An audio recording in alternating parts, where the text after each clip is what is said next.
Ladies and gentlemen, let me tell you something about men. You think we don't feel? You think we just walk around all tough, silent, keeping everything locked up like a vault? Oh, we feel. We feel big. The problem is we don't always know how to put it into words without feeling like we losing something. Maybe our pride, maybe our control, maybe just that image we've been holding on to since we were boys.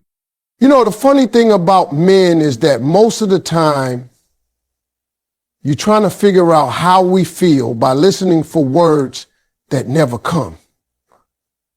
You're sitting there waiting on some big confession, like we're going to just pour our heart out one night over dinner. But that's not how most men operate. We're not wired to lead with words when it comes to our feelings.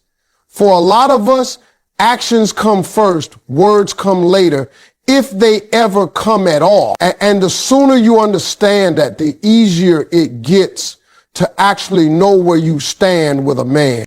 Now, don't get me wrong, I'm not saying men don't have feelings or that we don't care, or we care. Sometimes we care so much it scares us. But the way we were brought up, most of us were taught that real men don't just go around telling people everything they feel. We were taught to show it instead. So instead of saying, I love you, we'll do something like fix your car, take out your trash, make sure your phone is charged before you go out. Instead of saying, you mean a lot to me, we might show up when you need help moving, or make sure you eat when you're too busy to think about food. Those little things, that's our way of speaking. The problem is sometimes women are waiting for those words so badly that they completely miss what the man is doing. You're thinking, if he really felt something for me, he'd just tell me. But in his mind, he's thinking, if she can't see it in what I do, then my words won't mean much. You see the difference? For men, love often feels safer to act on than to talk about.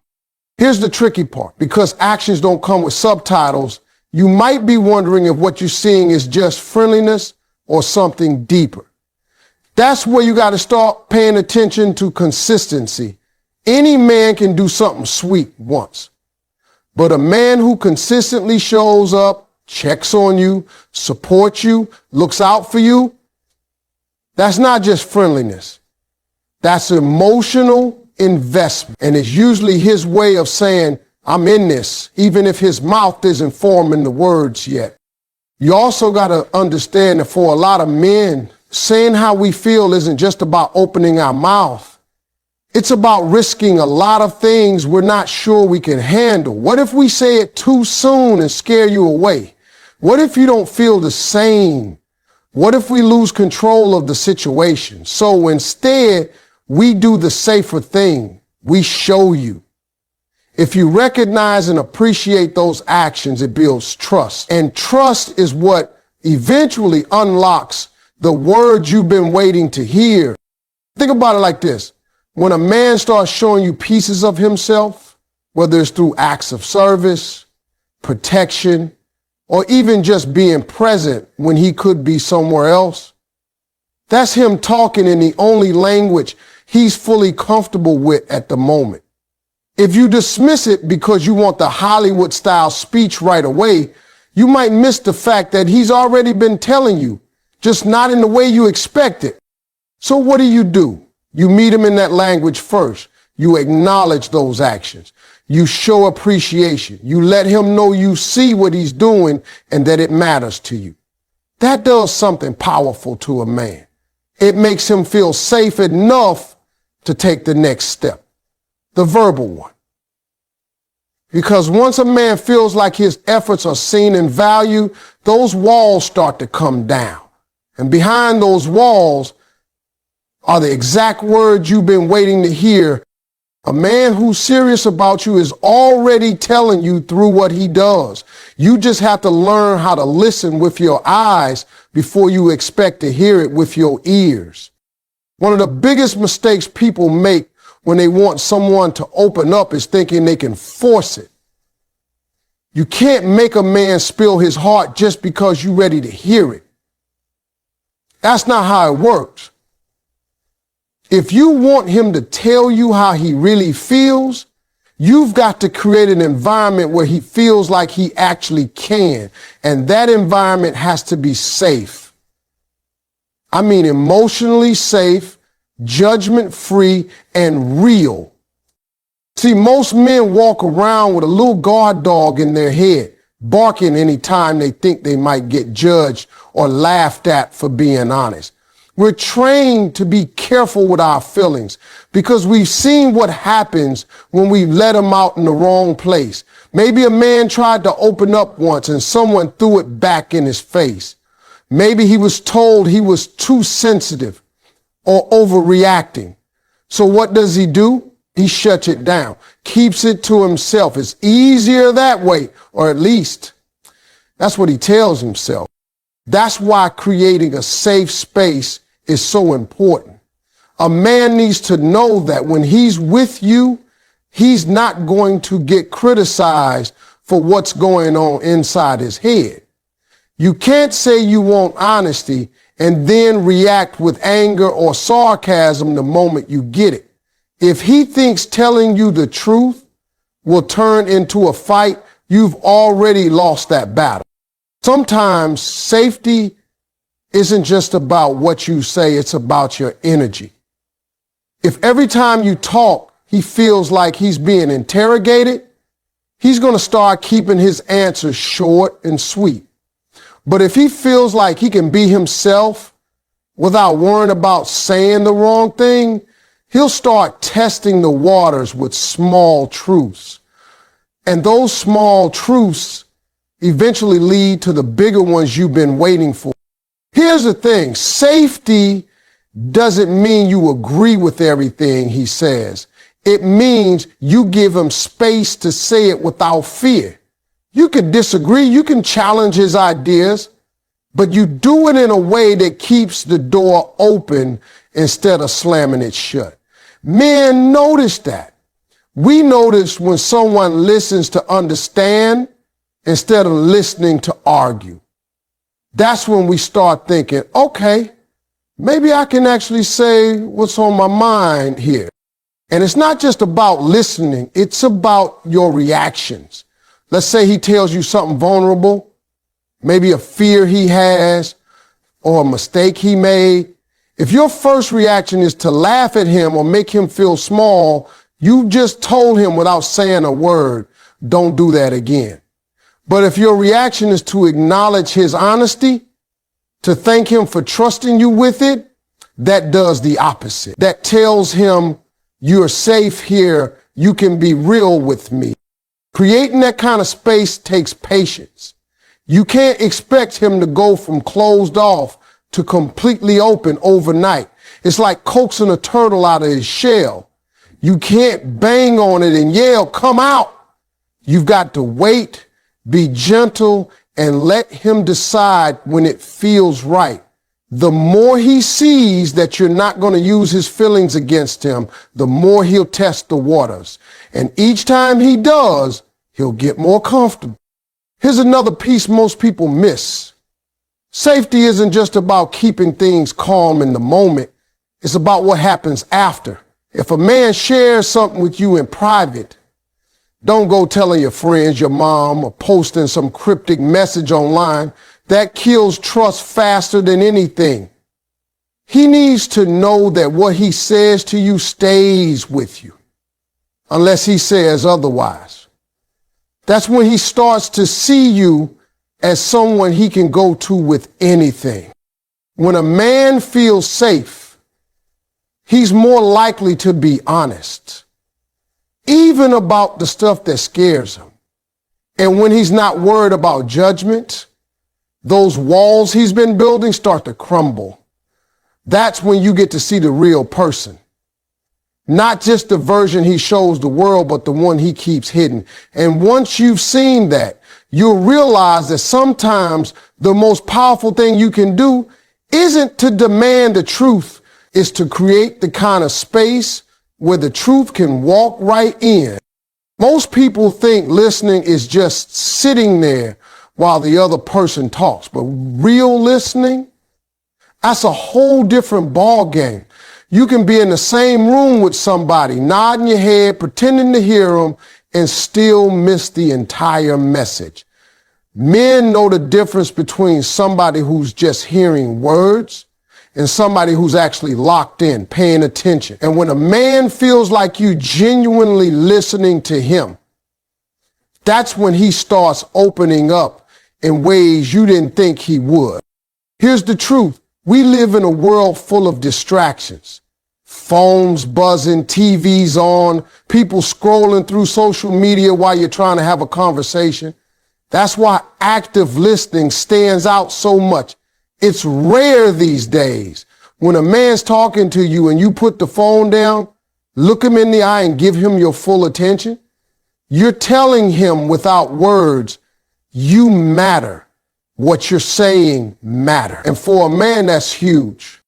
Active listening isn't just about being quiet while he talks. It's about showing him you're actually processing what he's saying. That means asking questions, repeating things back to make sure you understand, and reacting in a way that shows you're engaged. If he tells you about his day, don't just say, and move on. Dig a little deeper. Wait, you said your boss called you in for a meeting. How did that go? That's genuine curiosity. That's showing him you care enough to want the details. And let me tell you something, men notice when you're curious about their world. We notice when you remember little things we said a week ago and bring them back up. We notice when you care about the small details, not just the big picture. It makes us feel like we're not just talking to fill space, we're talking to someone who actually values our perspective. See, a lot of men grew up in situations where they weren't listened to much. Maybe they had parents who brushed them off, teachers who didn't have time, or relationships where every conversation turned into a competition for who could talk the most. So when a man meets someone who actually listens, it's refreshing. It's disarming. It makes him think, maybe I can actually be myself here. Now, here's the catch. You can't fake it. Men can feel fake listening a mile away. If you're just waiting for him to stop talking so you can start, he's going to notice. If you're nodding, but your mind is somewhere else, he's going to feel that. And once he feels like you're not really interested, he's going to stop sharing. That's why genuine curiosity is so important. You're not just listening to respond, you're listening to understand. And when you combine active listening with genuine curiosity, you're basically telling him, your thoughts are worth my time. And for a lot of men, that's not something they hear every day. That feeling can make them more comfortable opening up about deeper topics, not just the surface level stuff like work and sports, but what's actually going on inside. Think about it this way. If every time you talk to someone, they're distracted, rushed, or dismissive, you're not going to give them the good stuff. You'll stick to the basics and keep the rest to yourself. But if you have someone who's leaning in, asking questions, remembering what you said last time, you'll find yourself saying more than you planned. That's what happens to men when you give them real attention. Sometimes the reason a man hasn't told you how he feels isn't because he doesn't know, it's because he's not sure you want to hear it. But when you show him through your actions that you're listening, that you're genuinely curious about his thoughts and feelings, you take away that doubt. You make it clear that you're not just there for the highlights, you're there for the whole story. And let me tell you, when a man feels like his words land somewhere safe, somewhere they're respected, he starts talking differently. He'll go from giving you short, guarded answers to opening up about things he's never told anyone. All because you took the time to not just hear him, but to really listen. One of the hardest things for people to understand is that when it comes to emotions, men move at their own pace. You can't rush a man into opening up the way you want when you want. If you try, you might get him to say something in the moment, but it won't be real. It'll be something he says just to get you off his back. And that's not what you after. The truth comes out best when a man's ready. And part of the magic is knowing how to respect that timing while still giving him a little nudge in the right direction. See, men have this thing where we like to be in control of our own story. We don't like feeling pushed or cornered.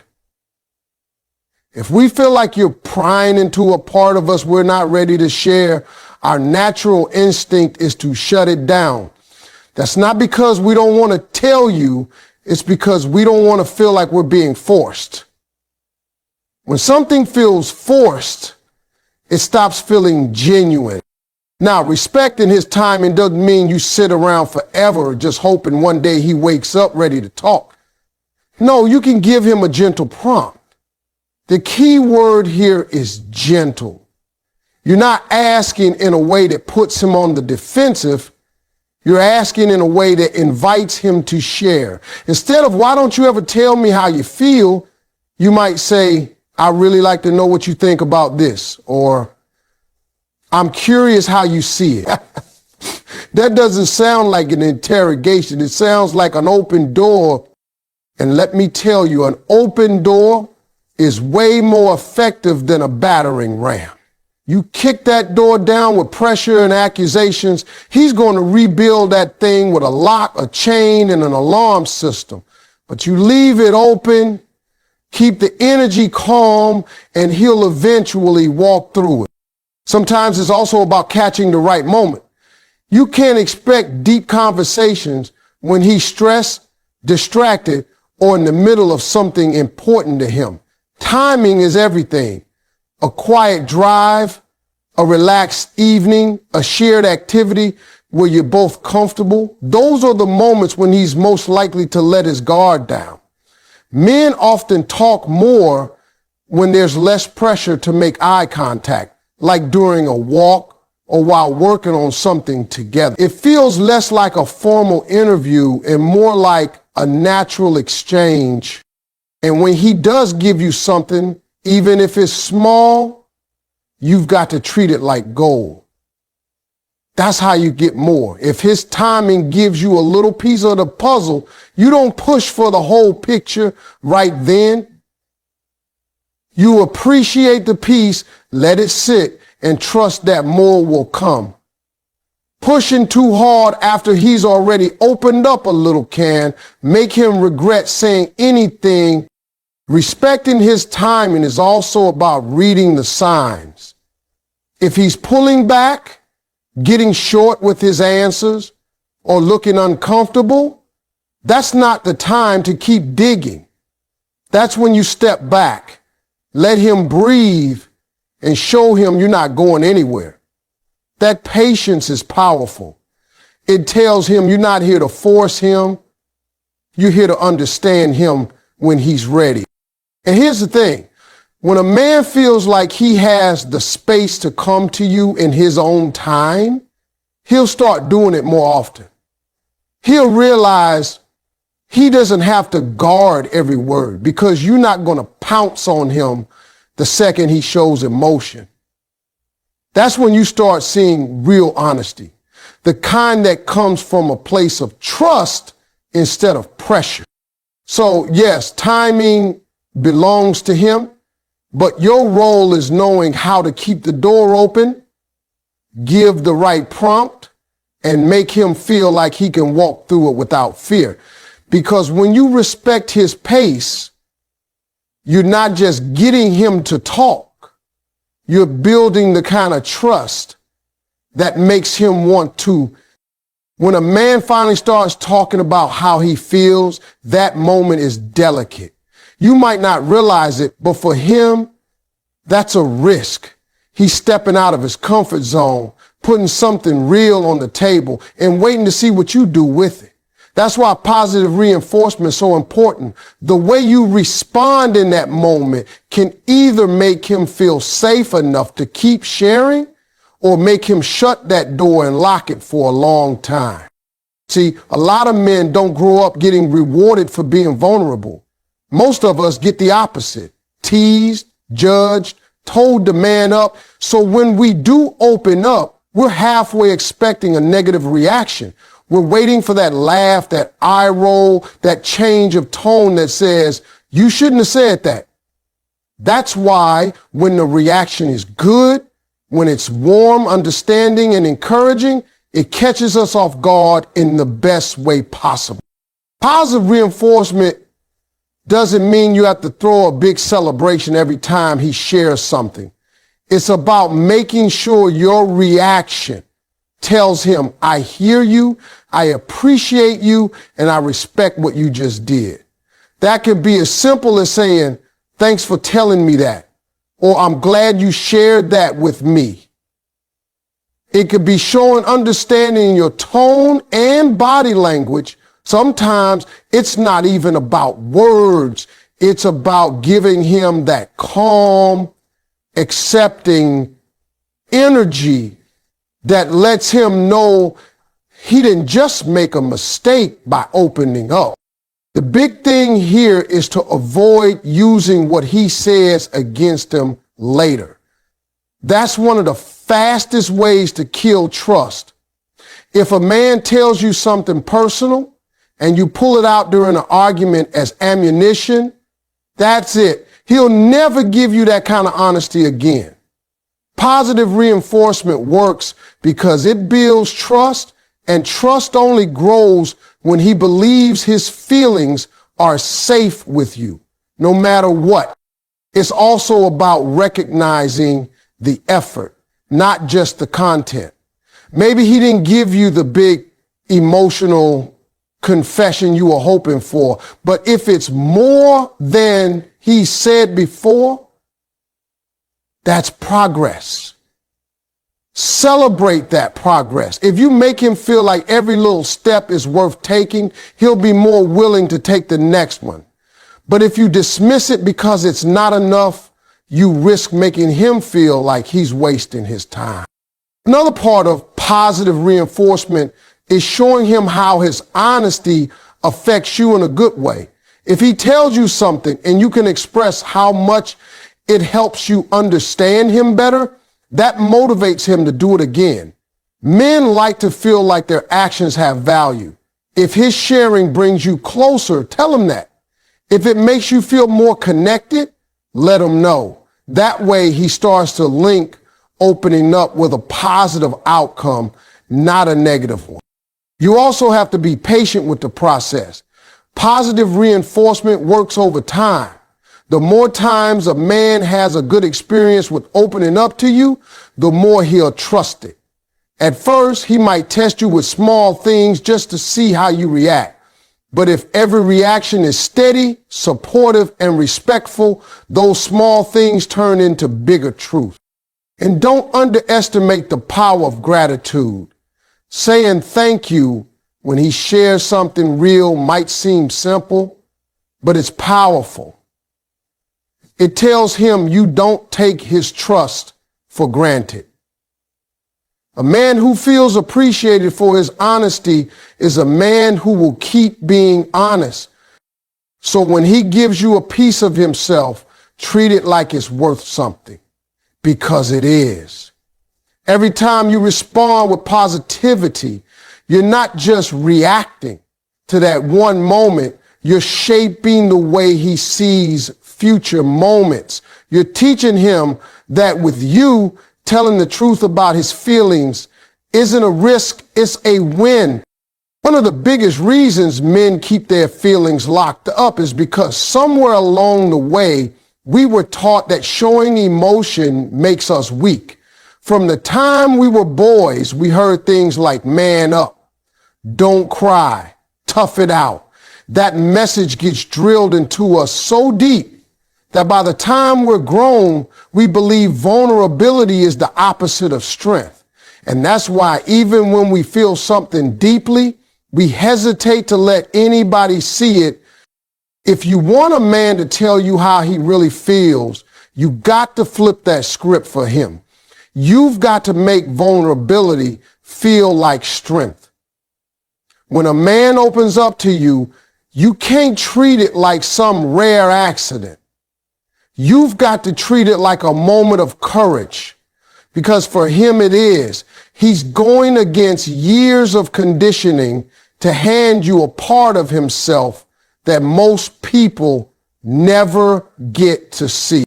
The way you respond in that moment matters. If you act like his feelings make him less of a man, even subtly, he'll pull back and never go there again. But if you make him feel respected for sharing, if you show him that you admire his honesty, you start to change the way he views vulnerability. It's no longer a weakness. It's a move only a strong man can make. Sometimes it's about the language you use. Instead of saying, I didn't think you'd ever say that, you could say, I appreciate you trusting me with that. Those words turn his emotional openness into something valuable, not something strange. If he feels that strength in the way you treat his truth, he'll start to believe it too. You can also show him through your own example. When you're willing to be open and honest about your own feelings, you're showing him that strength comes from being real, not from hiding. Men learn a lot from what they see. And if he sees that vulnerability in you is matched with respect and connection, he's more likely to try it himself. The other key is consistency. You can't praise his openness one day and then make fun of it the next. If you want him to see vulnerability as strength, you have to treat it that way every single time. Over time, that builds a new association in his mind. Not, I'm weak when I share, but I'm strong enough to be honest. When a man starts to believe that, you'll see a whole different side of him. He'll stop guarding every word, and he'll start speaking from the heart. Because now he knows that with you, opening up doesn't take away his power. It proves he has it.